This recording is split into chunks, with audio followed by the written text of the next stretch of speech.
이 4장이 세 부문으로 나눠진다고 그랬어요. 그래서 1절부터 9절까지, 그리고 지금 10절부터 19절까지, 그리고 또 20절에 내 아들아 이렇게 나와서 20절부터 27절까지 이렇게 세 부분으로 나누어집니다. 내 아들아 들으라, 내 말을 받으라. 어떻게 말을 받겠어요? 듣는 건 이해가 되는데 어떻게 그 말을 자 받으라 어떻게 받겠냐고요. 그러니까 귀로만 듣지 말고 마음으로 받아들이라 그 말이죠. 마음에 새기라 그래. 그리하면 너의 생명의 해가 길리라.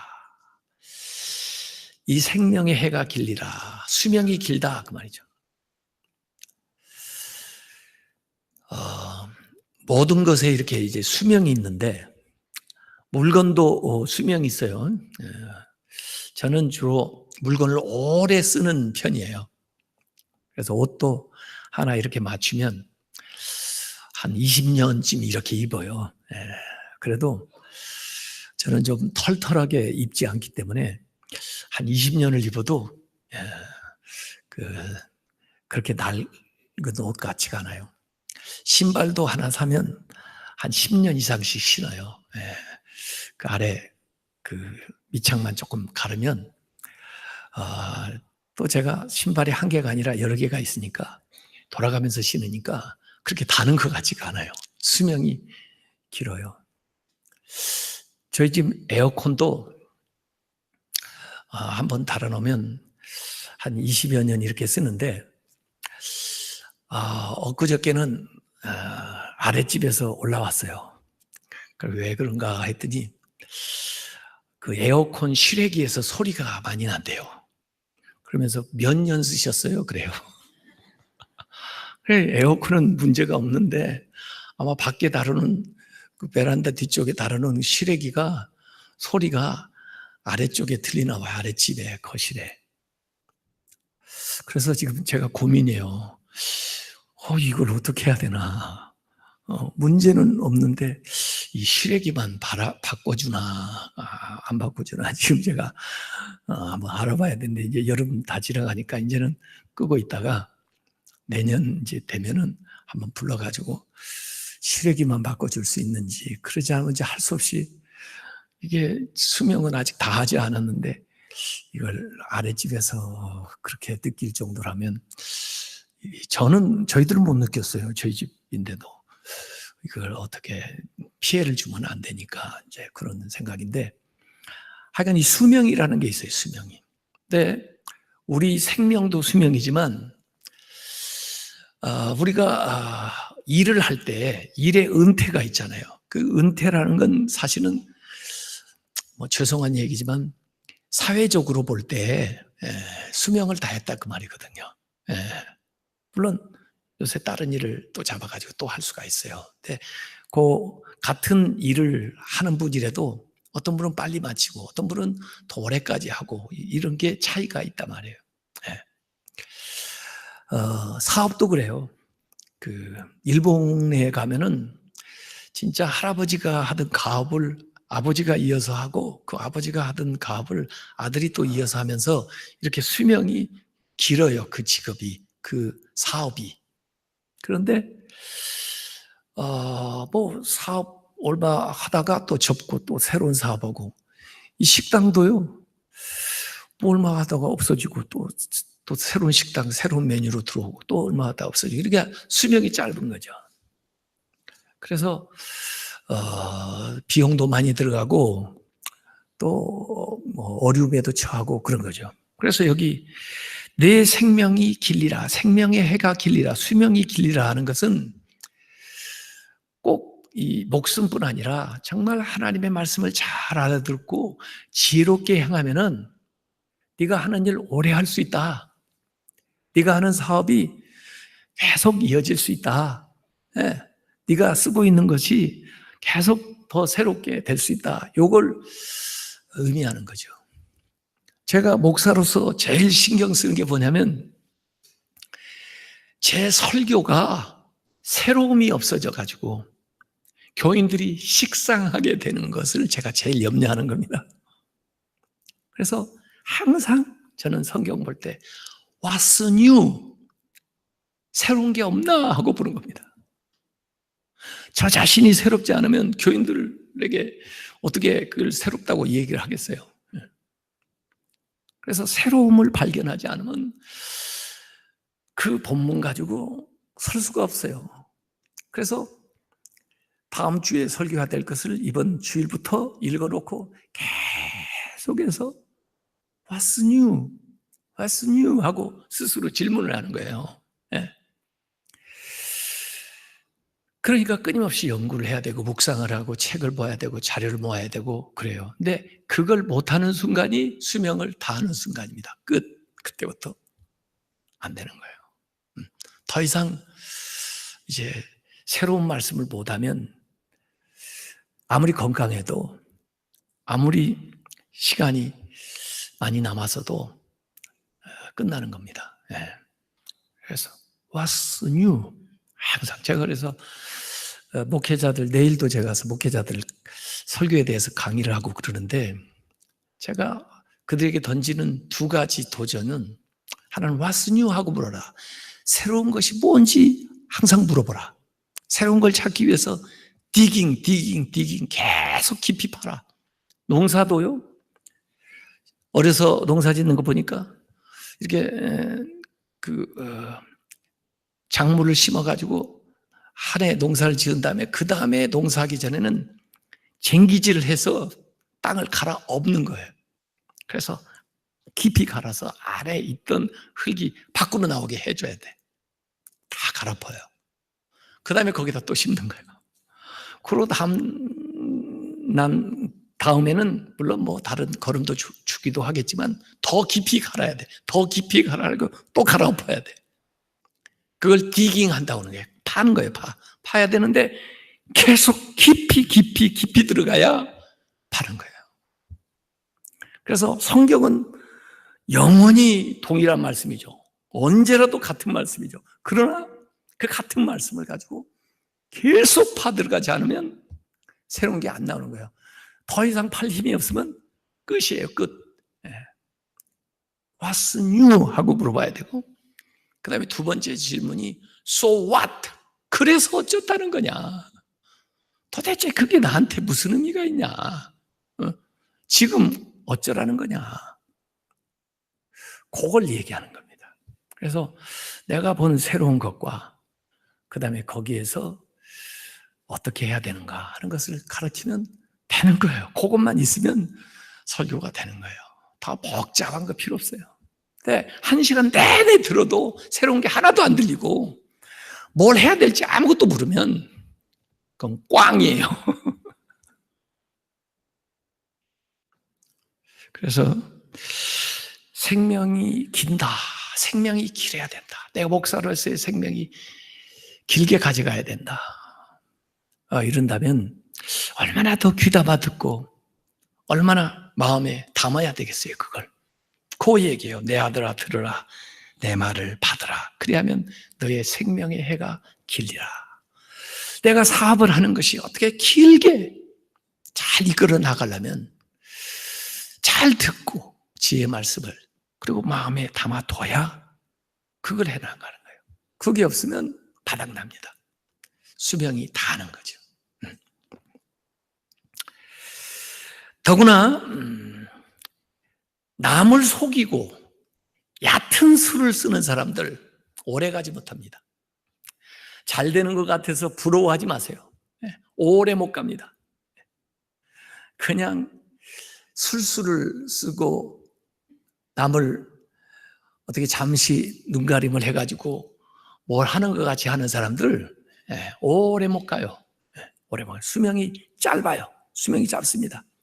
그 이야기를 한때는 누가 듣는 것 같아도 조금 지나 보면 그 정체가 다 드러나기 때문에 오래 못 가요. 그래서 절대로 악인들이 하는 그 방식, 세상 사람들이 하는 방식 잘 되는 것 같으니까 그렇게 나도 한번 해볼까? 부러워하지 마세요. 오래 못 갑니다. 그래서 부당한 방법으로 하고 있는 일 오래 못 합니다.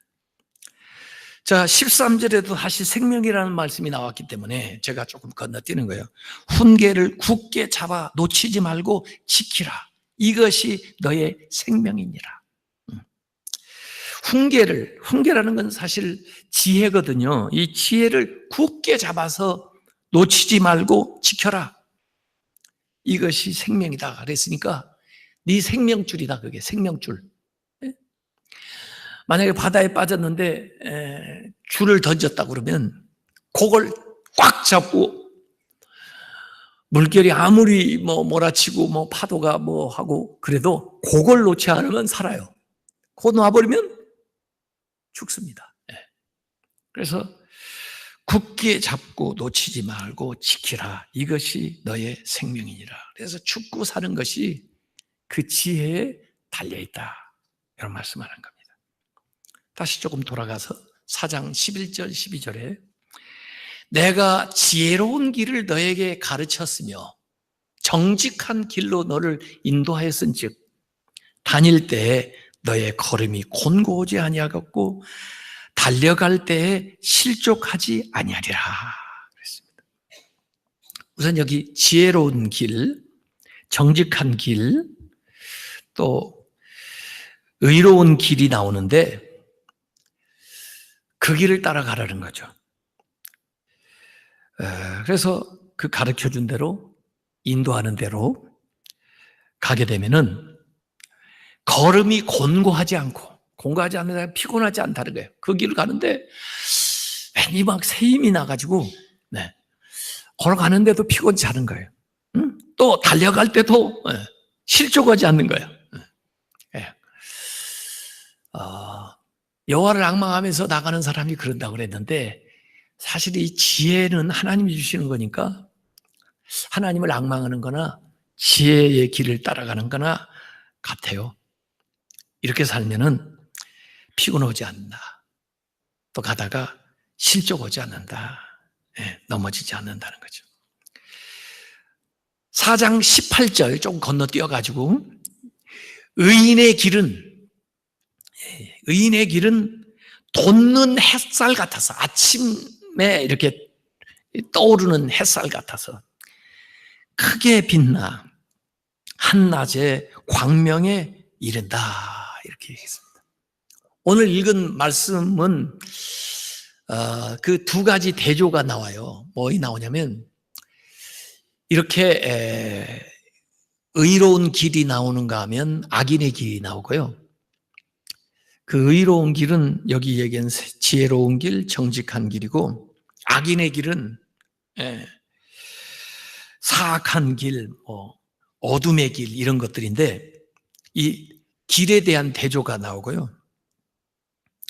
그 다음에 햇살과 어둠의 대조가 나오네요. 햇살 이렇게 밝은 거하고 그 다음에 캄캄한 것이 대조적으로 나와요. 근데 의인의 길은 밝고 그 다음에 악인의 길은 어두운 거죠. 더구나 그게 여기 길에 대한 메타포가 굉장히 중요해요. 오늘 10절부터 19절까지 제일 많이 나오는 말이 길입니다. 길. 그런데 여러 가지 길을 얘기하는 것 같지만 그냥 두 가지 길이에요. 의인의 길, 악인의 길. 근데 이제 의인의 길을 설명할 때 지혜로운 길, 정직한 길 이렇게 설명을 해준 거, 악인의 길은 같은 말인데 사악한 자의 길, 어둠의 길 이렇게 나오는 거예요. 그래서 공통적인 건 길이죠. 길. 이 길이라는 게 뭐냐? 살아가는 방식, 또 실제로 걸어가는 것에 이제 비유해서 도로인데 이 좋은 도로는 잘 닦여 있어가지고 그 다음에 그거 갈 때 위험에 처하지 않는 그런 길이 또 더구나 요새 같으면 가로수 불도 이렇게 잘 밝혀 있어가지고 그냥 환히 갈 수 있는 길이 좋은 길이죠. 그게 의인의 길이고 지혜의 길이고 정직한 자의 길이고 악인의 길은 길은 길인데 어두우니까 우선 어떻게 갈지를 잘 몰라요. 그러다가 넘어져요. 그러다가 빠져요.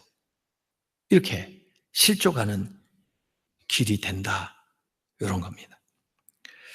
근데 이 길을 이렇게 비유를 하면은 예수님도 그렇게 말씀하신 적 있잖아요. 요한복음 14장 6절에 내가 곧 길이요 진리요. 같은 말이에요. 길이나 도. 요새 뭐 길에서 지나가다 보면 도를 하십니까? 그런 사람인데 그 도가 뭐예요? 진리거든요. 내가 길이요 진리요 생명이니. 아까 그 길로 가면 생명이 긴다고 그랬잖아요. 그러니까 이 길이나 진리나 생명이나 다 같은 말인데 예수님이 그러시다고 그랬으니까 예수님과 같이 이렇게 통하는 거예요, 이게. 예.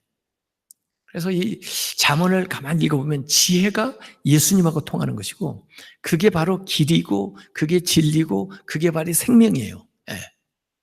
그것과 대조적인 게 어둠인데 악한 자의 길인데 그건 사탄이 또 세상이 제시하는 길이에요. 그래서 그 시편 1편도 지혜의 시편에 속하는 건데 거기에서 복 있는 사람은 어떤 사람이냐? 죄인의 길에 서지 않고 그 다음에 의인의 길로 가는데 의인의 길을 여호와께서 인정하고 악인들의 길은 망한다 이렇게 나오잖아요. 그래서 이 길에 대한 이야기를 시편 1편에도 얘기하고 있는데 어느 길을 취하느냐 이게 굉장히 중요한 거죠.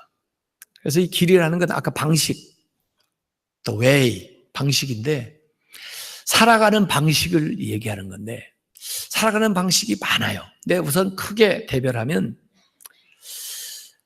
하나님의 방식이 있고 세상의 방식이 있는 거예요. 하나님이 원하는 길이 있고 사탄이 제시하는 길이 있어요. 예수님을 시험할 때도 사탄이 세 가지 길을 얘기하잖아요. 그건 지름길처럼 보이는 건데 그건 사탄의 방식이고 예수님은 그 길을 다 거부했잖아요. 그리고 예수님은 하나님의 방식으로 살았잖아요. 그래서 지금도 하나님의 방식과 세상의 방식이 굉장히 다릅니다. 그런데 서로 세상 사람들은 하나님 방식으로 사는 사람을 어리석다고 하고 하나님 방식으로 살아가는 사람들은 세상의 방식으로 사는 사람이 어리석다고 하는 겁니다. 네. 거기는 악인의 길이고 우리는 의인의 길을 가는 사람들이에요, 이게. 그래서 여기 아까 의인의 길은 돋는 햇살 같아서 크게 빛나서 한낮에 광명에 이른다. 이렇게 처음에 일어날 때는 조그마한 그 해가 떠오르기 시작해가지고 점점 올라가서 정오까지 이렇게 점점 잘 되는 거예요. 밝아지는 거예요. 그래서 한 줄기의 빛으로 시작했다가 결국은 모든 어둠을 무찔러내고 결과적으로는 정오의 햇빛처럼 밝게 빛난다. 그래서 처음에는 미약하게 시작하지만은 이 의인의 길은 그 돋는 햇살 같아서 결과적으로는 모든 어둠을 악을 이기게 된다 하는 이야기가 거기 나오는 겁니다. 그래서 이 지혜로운 길, 의인의 길을 먼저 이렇게 얘기하고 그 다음에 사악한 자의 길이 이제 14절에 나옵니다. 사악한 자의 길에 들어가지 말며 14절에 악인의 길로 다니지 말지어다 이렇게 나오는 거예요. 그 길에 들어가지도 말고 또 그 길로 행하지도 말고 이렇게 나옵니다. 왜? 19절에 악인의 길은 어둠 같아서 그가 걸려 넘어져도 그것이 무엇인지 깨닫지 못하느니라.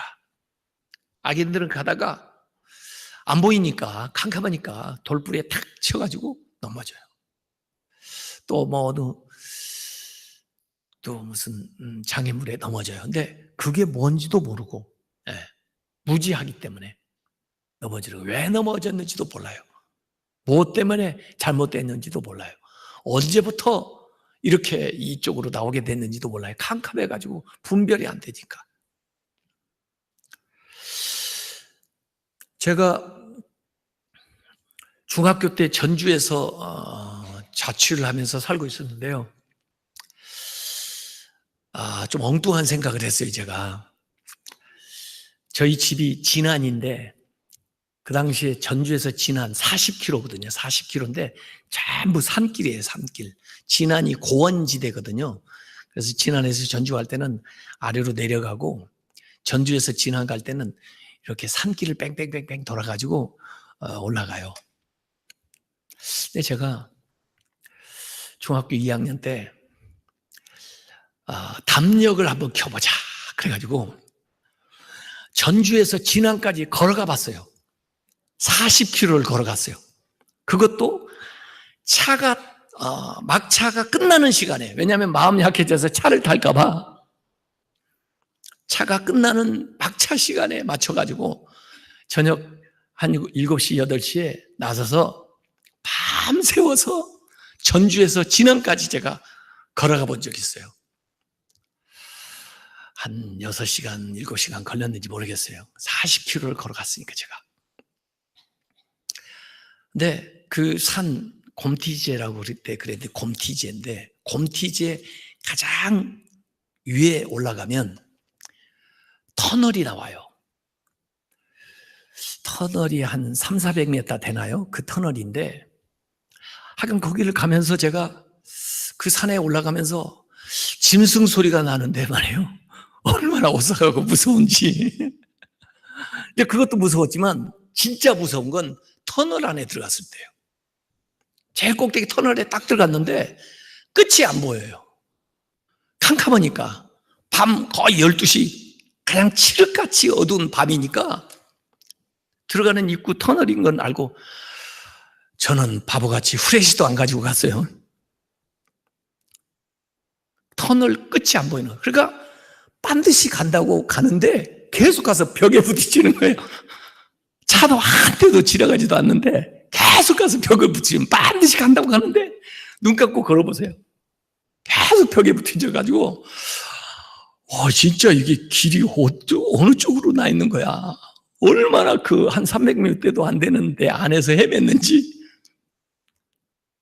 결국 반대편으로 나오기는 나왔는데, 야, 이 어둠 속을 헤맨다는 게 얼마나 무서운지 몰라요. 그래서 새벽에 집에 도착했더니 우리 어머니가 미쳤다고 그러더라고요.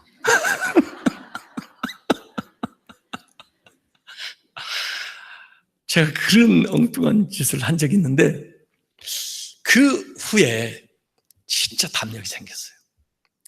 어지간해 가지고는 놀래질 않습니다.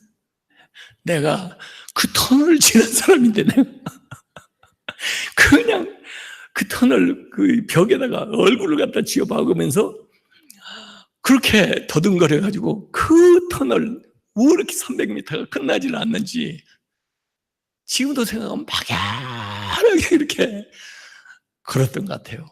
그걸 건너고 딱 그 밤에 그 집에까지 도착을 하고 보니까 세상에 무서울 게 없는 거예요. 한번 해보자. 군대에 가가지고도 장교 훈련을 받으니까 16주를 훈련을 받았는데요. 별의별 유격 훈련을 다 받지만 겁이 안 나는 거예요. 예. 한번 해보지 뭐. 예? 죽게 하겠어. 이러고. 근데 진짜 어둠을 걸어간다는 게 막막하게 보이지도 않고 안내해 주지도 않는, 가보지도 않은 것을 간다. 이게 진짜 인생이 그렇게 막막할 수가 없는 거예요. 예? 그래서 오늘 4장 19절에 악인의 길은 어두운 것 같아서 그가 걸려 넘어져도 그것이 무엇인지, 왜 넘어졌는지도 깨닫지 못하느니라. 왜 넘어졌는지만 알면 다음에 그걸 피하고 거기서 교훈을 받을 텐데, 이 사람들은 넘어져서 재수 없다고만 하지 왜 그랬는지를 모르니까 다음에도 또 넘어지는 거예요. 또 반복하는 거예요. 그 어리석은 길을. 그런데 시편에는 주님의 말씀이 내 발의 등이요 내 길의 빛이다고 그랬잖아요. 예? 오늘 잠언 4장 15절에 그 어둠의 길, 그의 길을 피하고 그 악인의 길을 거기 피하고 지나가지 말며 돌이켜 떠나갈지어다. 그들 가는 길로 절대 가지 마라 이거야. 따라가지 마라. 야, 이 4장 16절 말씀 기가 막힌 말씀이 하나 나와요. 난 이 악인의 불명증이 나오는데 여러분도 때로는 잠을 잘 못 자죠. 예. 저는 잠을 잘 자는 편인데 잠을 좀 못 자는 게 좀 있어요. 저는 낮에는 잠을 못 자요. 그래서 낮잠을 못 자요. 저는요. 낮잠을 안 자는 사람이에요. 왜? 햇빛 때문에 못 자는 거예요. 예. 그래서 제가 신기하게 생각하는 것은 낮에 낮잠 자는 사람이 제가 신기한 거예요. 어떻게 낮인데 잠이 오나? 그게 제가 이해 못하는 거고, 저는 다른 일을 하고 있을 때 또 졸지를 않는 사람이에요. 특별히 이제 책을 읽는다든지 그러면 저는 정신이 더 또릿또릿해가지고 졸렸다가도 책을 딱 펴면 그때부터 깨요. 말짱해져가지고 그래서 저녁에 주로 책을 안 보죠. 왜냐하면 그때부터 말짱해져가지고 잠자기가 힘드니까. 네. 그런데 나는 책 보다가 자는 사람이 이해가 안 되는 거예요. 어떻게 책을 보면서 자는 걸 동시에 하냔 말이에요. 얼마나 능력이 좋으면 한 가지를 집중해야 되니까 자는 걸 하든지 책을 읽든지 둘 중에 하나를 해야 될 텐데 어떻게 그걸 동시에 하는 거지? 나는 그게 이해가 안 되는 사람이에요. 특별히 운전하다가 조는 사람 나는 이게 이해가 안 되는 거예요. 어떻게 그 위험한 운전을 하면서 정신이 바짝 들어야지 운전을 하면서 조냔 말이에요. 그걸 어떻게 같이 하냐고요. 난 그걸 지금까지도 신기하게 생각하는 사람이에요. 운전을 하면 운전을 하고 자면 잤지 어떻게 그걸 동시에 한꺼번에 이거 했다 저거 했다가 자꾸 그러나 이게 이해가 안 되는 사람이에요. 그래서 저는 핸들을 딱 잡으면 그때부터 정신이 확 들어가지고 운전을 해요. 그래서 저하고 이제 다르니까 그게 이해가 잘 안 되기는 한데, 그래서 저는 자려면 밤이어야 되고, 그 다음에 햇빛을 다 가려줘야 되고, 그 다음에 조용해야 되고, 이 조건들이 갖추어져야 잠을 자요. 그래서 지금도 제가 컴플레인을 듣는 것은 저희 아이들이 어렸을 때 저는 공부도 해야 되고 어디 일도 해야 되니까 밤에 못 자면 낮에 피곤해서 그걸 감당을 못 하니까 할 수 없이 아이들은 제 아내하고 다른 방을 쓰고 저만 따로 방을 딱 해가지고 그것도 이 커튼을 탁 치고 그 다음에 조용하게 혼자 쏙 들어가가지고 자야 잠을 잤기 때문에 애들 어렸을 때 자다가 깨고 어쩌고 이런 걸 제가 봐주지를 못해가지고 지금도 제 아내가 무슨 일만 있으면 야 너희들 어렸을 때 네 아버지가 이러면 내가 꼼짝 못 아이고 그런 얘기를 왜 하려고 그래 이렇게 되는 겁니다. 그런데도 밤에 그렇게 딱 누웠는데도 잠을 못 잘 때가 가끔 있는데 그때는 언제냐면 너무 신나는 일이 있을 때 익사이팅할 때 대개 제가 신날 때는 언제냐면요 설교하고 나서 바로 저녁 집회를 끝나고 나서 가서 잠자리에 딱 들었는데 그 설교했을 때 그때 그 흥분된 그 것들이 남아가지고 잠이 잘 안 오는 거예요. 네. 이제 그런 게 좀 있어요, 저는요. 사람마다 이제 언제 잠을 잘 못 자나 이런 걸 이제 잘 봐서 조치를 하면은 할 수 있는데 이 악인들도 잠을 못 잘 때가 있어요. 저는 신나는 일이 있으면 잠이 안 오는데 이 악인들이 언제 잠 못 자나 잠언 4장 16절 한번 보자고요. 그들은 악을 행하지 못하면 자지 못하며 꼭 못된 짓을 해야 잠이 오지 못된 짓을 안 하고는 잠이 안 오는 거예요.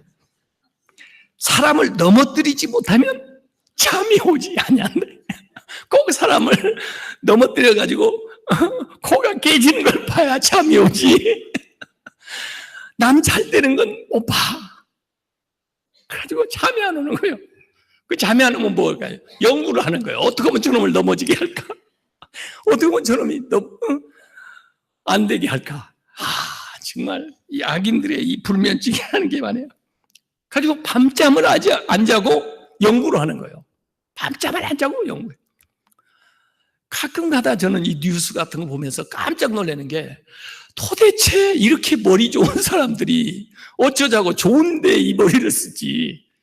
그렇게 사기치고 남을 힘들게 하고 아프게 하는데 이렇게 머리를 썼을까? 내가 이해가 안 되는데 여기 보니까 밤잠을 안 자고 연구를 하는 거예요. 이게 밤잠을 안 자고 연구를 하니 왜? 잠이 안 오는 거예요. 저놈을 넘어뜨리기 전에는 난 못 자. 그래가지고 자기를 괴롭게 하는 거예요, 이게. 예? 야, 정말. 예? 그래서 그들의 그 악이 그의 잠을 강탈하는 거예요. 그러니까 그에게 도움이 되냐? 안 돼. 그의 악이 그를 자지 못하게 만드니까 그 자신에게 형벌이 되는 거예요. 선하게 살아야지. 응? 남한테 마음을 잘 써야지. 남 잘 되게 해야지. 그러지 않아가지고 자기가 잠을 편하게 잘 것 같아요? 잠을 못 자. 그게 형벌이에요. 다른 게 형벌이 아니야. 그 자체가 그에게 주어지는 벌이요, 벌. 그래서 남을 꼭 꼬지려고 그러지 말고 오히려 당하는 게 나아요. 당한 사람은 편하게 자. 그러지 않은 사람은 그 자는 게 아니에요. 야, 여기 17절, 지금 악인들의 길을 여기 좀 더 자세하게 얘기하는데, 이 악한 자들은 17절 보니까 불의의 떡을 먹으며, 불의의 떡. 그의 양식이 불의한 일이요.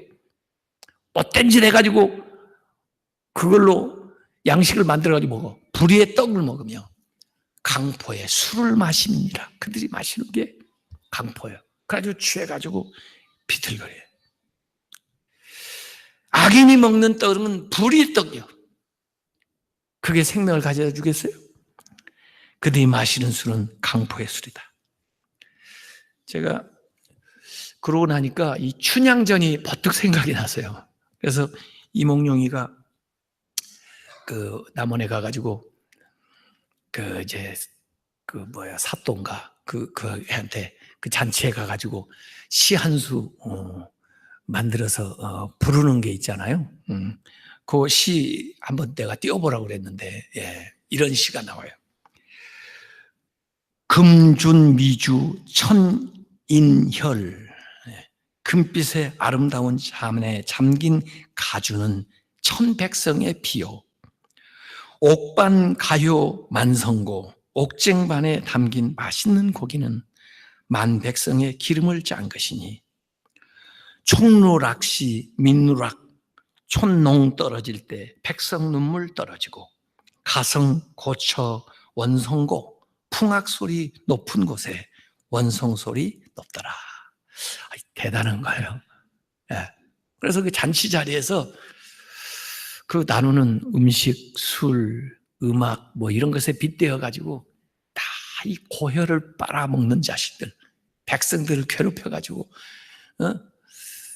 이런 거 하고 너희들이 될성 싶으냐? 이런 걸 풍요적으로 나타내는 시죠.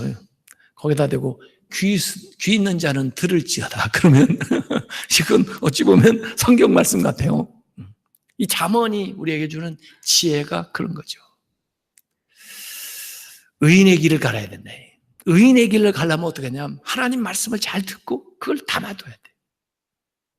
그것이 생명의 길이요. 우리의 수명을 뭘 하든지 길게 만들어주는 거예요. 예. 그것이 평강의 길이고 그것이 하나님이 기뻐하는 길이요. 예. 그 길을 따라가야지 악인들의 길을 절대 부러우지 말아라. 그건 캄캄한 길이고 그 다음에 그것은 정말 밤에 누워도 잠도 오지 않고 그 다음에 그들이 먹는 떡은 정말 백성들 괴롭게 해가지고 먹는 떡, 마시는 술은 그들의 피를 마시는 이런 길.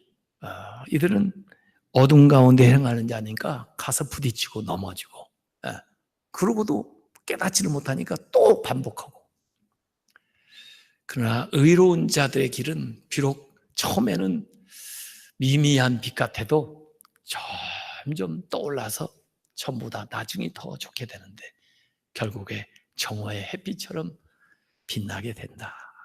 그런 것이 오늘 자녀에게 주는 지혜의 말씀이에요. 이렇게 사시기를 주님의 이름으로 축원합니다. 기도하겠습니다. 이 시간